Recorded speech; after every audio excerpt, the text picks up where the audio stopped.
Está escrito em Romanos 12, versículo 1, o seguinte: Portanto, irmãos, rogo-lhes pelas misericórdias de Deus, que se ofereçam em sacrifício vivo, santo e agradável a Deus.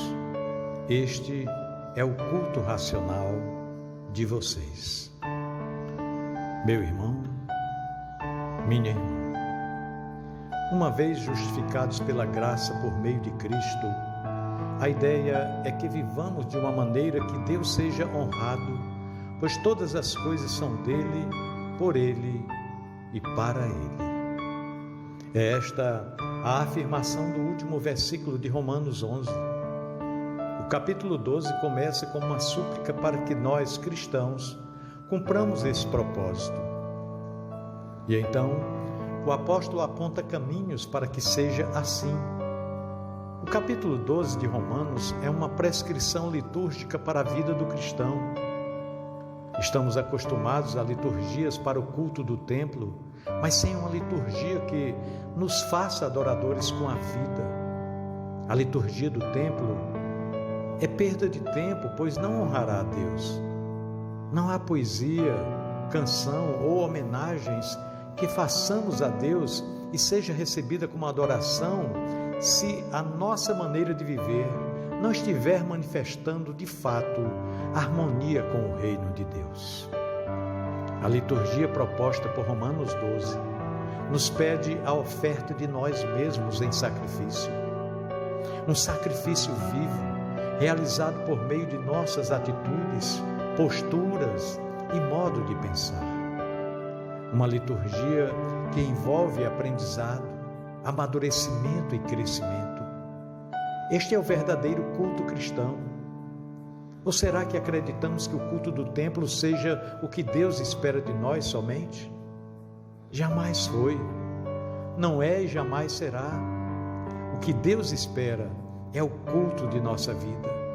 O que Deus espera é a adoração em espírito e em verdade de que falou Jesus para a mulher samaritana. É uma infantilidade espiritual pensar que Deus esteja esperando e se deleite com as músicas que cantamos em sua homenagem. Assim como é uma infantilidade pensar que o modo como nos portamos no templo seja o que demonstra de fato a nossa reverência a Ele.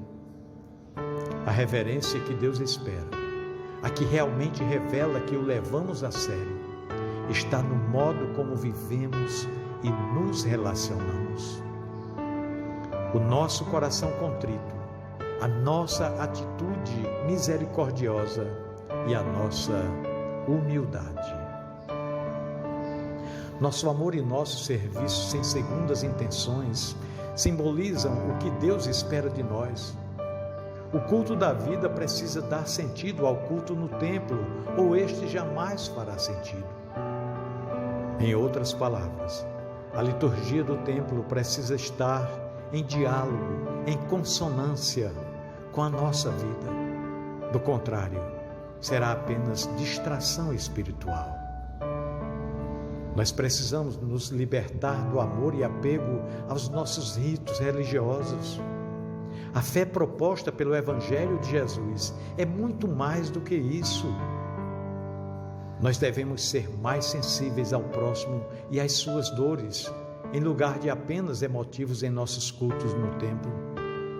É um desvio chorar ao cantar um hino e viver insensíveis à violência, à pobreza e à fome que degradam o nosso próximo.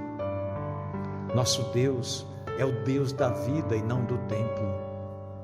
Com essa clareza, poderemos ir ao templo e fazer dele verdadeiramente um lugar em que Deus se manifeste. Precisamos viver o Evangelho para poder cantarmos sobre ele e isso glorificar a Deus. Vivamos a liturgia de nossa fé e sejamos adoradores com a nossa vida. Pelas misericórdias de Deus, que assim seja. Pensemos nisso. No amor de Cristo. Amém.